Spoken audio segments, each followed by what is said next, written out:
Welcome back ناظرین. Break پر جانے سے قبل ہم بات کر رہے تھے مدارس بل کا ایکٹ بننے کے حوالے سے. مولانا فضل الرحمان کا جو بیان گزشتہ روز انہوں نے قومی اسمبلی میں دیا کہ مدارس ایکٹ میں ترمیم کو آگے پیچھے کیا گیا تو وہ فیصلہ میدان میں ہوگا. مدارس بل اب ایکٹ بن چکا ہے. ایکٹ کیسے بن چکا ہے, کیسے اس میں کیا ترمیم ہے, کیا معاملات ہیں, اس حوالے سے سب سے پہلے باقر حسنین ہم آپ سے جاننے کی کوشش کریں گے. جو مولانا کا بیان کل قومی اسمبلی میں انہوں نے دیا ہے, کوئی شاید اس کی تشریح بھی کی ہے کہ یہ ایکٹ کیسے بن گیا. جی بالکل راجہ کاشف، آپ کو یاد ہوگا 26ویں آئینی ترمیم کے موقع پر جے یو آئی فے کی جانب سے یہ شرط رکھی گئی تھی کہ مدارس کی رجسٹریشن جو ہے اس کو اس ترمیم کے ذریعے اس بل کو پاس کروایا جائے گا. ٹھیک. یہ بل تھا کہ مدارس کی جو رجسٹریشن ہے اس کے لیے انہوں نے ایک دائرہ کار بنایا تھا کہ مدارس ان شرائط کے تحت رجسٹر ہوں گے. اب ان شرائط کو جب ترمیم میں مان لیا گیا تھا اور اس ترمیم کو پارلیمنٹ نے منظوری کے بعد آپ کے صدر مملکت آصف علی زرداری کے پاس بھجوا دیا تھا. آصف علی زرداری صاحب نے 28 اکتوبر کو غالباً اس پر اعتراض ایک لگایا تھا کہ اس میں کچھ نقائص ہیں, ان کو دور کر کے دوبارہ بھیجا جائے. ٹھیک. اسپیکر کی جانب سے ان نقائص کو یہ کہہ کر دوبارہ بھیجا گیا تھا کہ یہ شاید کلمی غلطی ہے, کمپیوٹر ٹائپنگ مسٹیک ہے, لکھنے کی غلطی ہے. تو اس بل کو جب 10 روز گزر گئے دوبارہ بھیجے جانے کے بعد صدر مملکت آصف علی زرداری کے پاس, جب وہ بل دوبارہ پہنچ گیا, مدارس رجسٹریشن ایکٹ جو تھا, وہ جب وہ پیپر جس پر یہ وہ 26ویں آئینی ترمیم کے تحت وہ جو مسودہ تھا وہ جب ٹائپ ہو کر مدارس رجسٹریشن کے حوالے سے آصف علی زرداری صاحب کی ٹیبل پر پہنچ گیا دوبارہ, اگر ان 10 جس دن وہ پہنچا, لیٹ سپوز وہ اگر 1 جنوری کو پہنچا تھا یا 1 دسمبر کو پہنچا تھا, تو اس 1 دسمبر سے 10 دسمبر تک ایک ٹائم فریم ہے جو آئین کہتا ہے. ان 10 دنوں میں اگر صدر مملکت اس پر سائن نہیں کرتے کسی بھی وجہ سے, تو وہ جو مسودہ ہے جس کو پارلیمنٹ آلریڈی منظور کر چکی ہے وہ ایکٹ بن جاتا ہے. ایکٹ بن جاتا ہے, وہ ایکٹ بن جاتا ہے آئین کی جس روح پر سے. آئین کی روح سے. آئین کی کون سی شک ہے وہ؟ آئین کی شک I think so 26 by some thing ہے. ٹھیک ہے, تو وہ ایکٹ تھا جو ایکٹ بنا ہے. اب دیکھنا یہ ہے کہ کیونکہ مدارس پر آپ کے مولانا فضل الرحمان جو ہے وہ بہت زیادہ آپ کہہ سکتے ہیں اس وقت سیاسی ٹمپریچر میں ہیں, وہ بار بار یہ چاہ رہے ہیں کہ یہ جو بل ہے اس کو مدارس کی رجسٹریشن کا جو ایکٹ ہے اس کو, اب یہ ایکٹ تو بن چکا ہے, اب اس کا صرف گزٹ نوٹیفکیشن جاری کروانا چاہ رہے ہیں. اگر یہ گزٹ نوٹیفکیشن ہو جاتا ہے تو پھر جو مدارس کا جو بل ہے وہ باقاعدہ ایکٹ تو اب خیر بن چکا ہے. ایسا ایک معاملہ پی ڈی ایم گورنمنٹ میں بھی آیا تھا جب عارف الوی تھے صدر, تو ایک بل ایسے ہی ایکٹ بن گیا تھا 10 دن کے بعد. جی بالکل, عارف الوی صاحب نے اس پر سائن نہیں کیے تھے اور 10 دنوں بعد وہ بھی ایکٹ بن گیا تھا, جس کی مثال ابھی بھی موجود ہے. بلکہ کل یا پرسوں غالباً مولانا فضل الرحمان نے اس ایکٹ کو باقاعدہ کوٹ بھی کیا تھا کہ صدر مملکت جو تھے عارف الوی, انہوں صاحب کا جو صدر تھے, انہوں نے ایک بل پر سائن نہیں کیا تھا اور اس کو تکنیکی بنیاد پر ریجیکٹ کر دیا گیا تھا. اور وہ بل دوبارہ جب ان کے پاس پہنچا تھا تو انہوں نے کہا وہ بل جو ہے وہ بھی باقاعدہ ایکٹ بن گیا تھا اور اس کا گزٹ نوٹیفکیشن بھی ہو گیا تھا. فلور کراسنگ والا کو بل تھا. جی بالکل. اب مولانا فضل الرحمان اسی مثال کو سامنے رکھتے ہوئے کہہ رہے ہیں کہ کیونکہ اب یہ 10 روز سے زائد ہو گئے ہیں صدر مملکت کے پاس یہ بل پڑا ہوا ہے, تو اب یہ ایکٹ کی حیثیت حاصل کر چکا ہے.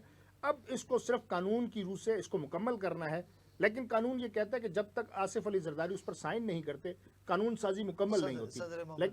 لیکن چونکہ یہ مولانا فضل الرحمان بار بار وہ عارف الوی والا ذکر کر رہے ہیں کہ انہوں نے وہ بل پر سائن نہیں کیے تھے اور وہ ایکٹ بن گیا تھا, تو اب یہ ایکٹ تو بن گیا, لیکن اس پر بہت ساری چیزیں ایسی ہیں جو ابھی بھی ڈسکلوز ہونا باقی ہیں, جس میں آپ کہہ سکتے ہیں. میں آپ کی طرف دوبارہ بھی آتا ہوں ڈاکٹر صاحب. اس میں جو حکومت کی جانب سے تحفظات کا اظہار کیا جا رہا ہے کہ فیٹف جو آپ نے ایک ہمارے پروگرام میں آپ نے بڑا تفصیلی اس پہ ذکر بھی کیا تھا کہ اس پہ پاکستان جو ہے بلیک لسٹ سے گرے لسٹ سے آج بھی گرے لسٹ میں ہے, بلیک وائٹ لسٹ میں نہیں آیا, تو بھارت اس حوالے سے بڑا فائدہ اٹھاتا ہے.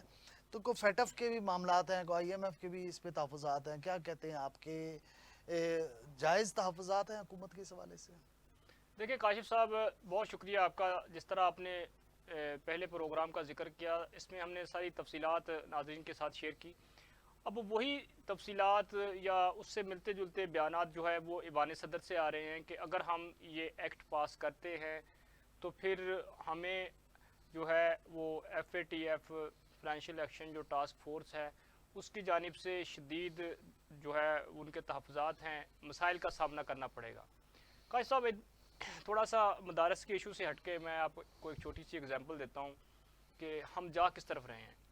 آپ کو یاد ہوگا کہ جسٹس اطہر من اللہ جو ہے وہ عدالت عالیہ اسلام آباد کے چیف جسٹس تھے, تو ایک وکیل کو اٹھایا گیا, اب میں نام نہیں لیتا, مناسب نہیں ہے, تو پھر جب وکلا نے پریشر ڈالا، یہ پریشر بلڈ ہوا، پھر میڈیا پر بھی چلا کہ نامعلوم افراد ان کو اٹھا کر لے گئے ہیں، تو پھر اس وکیل کو جو ہے وہ ودن 24 آورس ہمیں چھوڑنا پڑا، ہم سے مراد ہمارے ریاستی اداروں کو.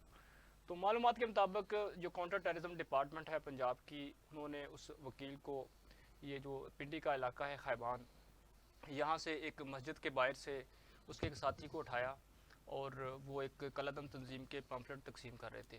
جب سی ٹی ڈی نے اس پر پراپر تحقیقات کی تو پتہ چلا سیکٹر I-9 میں ان کا کوئی آفس ہے، باہر سے فنڈنگ آتی ہے.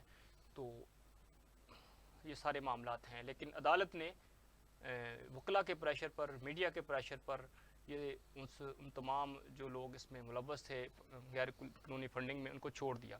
تو یہی حساب جو ہے، یہی رویہ جو ہے اب ہمارے جو نہایت ہی قابل احترام علماء کرام کا ہے.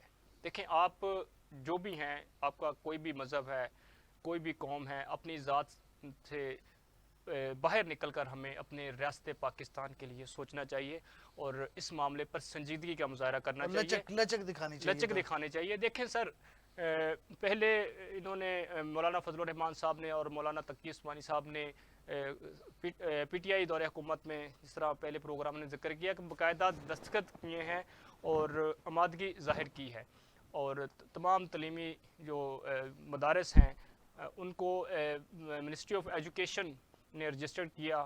اب پھر وہی بات کہ مدارس جو ہیں ان کا وزارت داخلہ سے راہ فرار اختیار کرنا جو ہے وہ نہایت ہی معنی خیز ہے. حکومت کو جو ہے وہ اپنی ریاست کے ساتھ کھڑے ہونا چاہیے، علماء کرام کے دباؤ میں نہیں آنا چاہیے، کیونکہ اب وہ حالات نہیں رہے. پوری دنیا میں آپ کہیں بھی چلے جائیں، فائنینشیل معاملات جو ہیں، کوئی بھی ملک جو ہے اس کو خفیہ نہیں رکھ سکتا.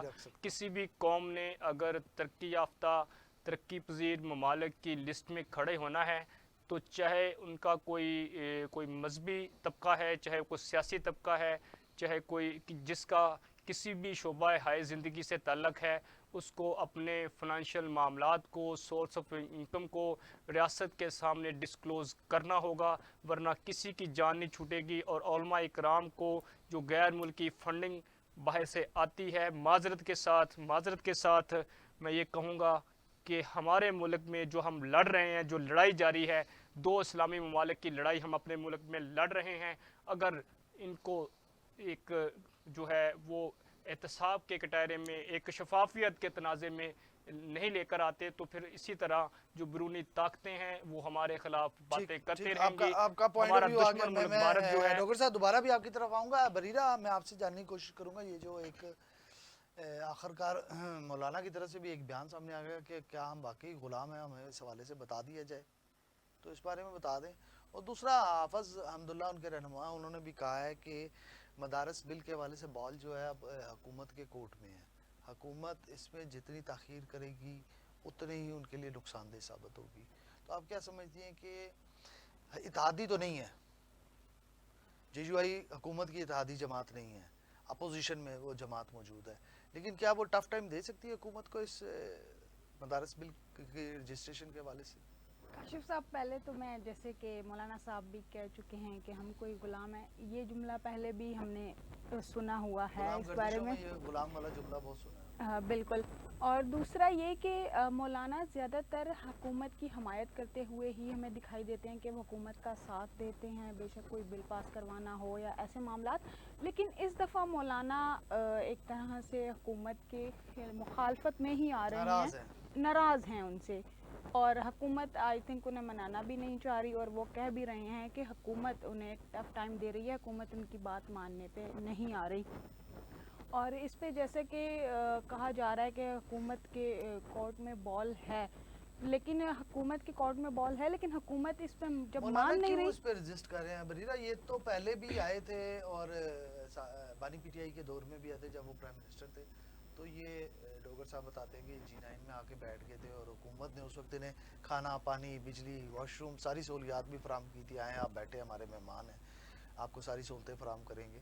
تو تب تو یہ مان گئے تھے وزارت تعلیم کے ماتحت مدارس کی رجسٹریشن کے حوالے سے، خود ہی اس پہ ایگریمنٹ پہ سائن کیا تھا. ڈوگر صاحب کی بھی معلومات یہی ہیں، انہوں نے ہمیں بتایا. اب مولانا کیوں نہیں مانتے؟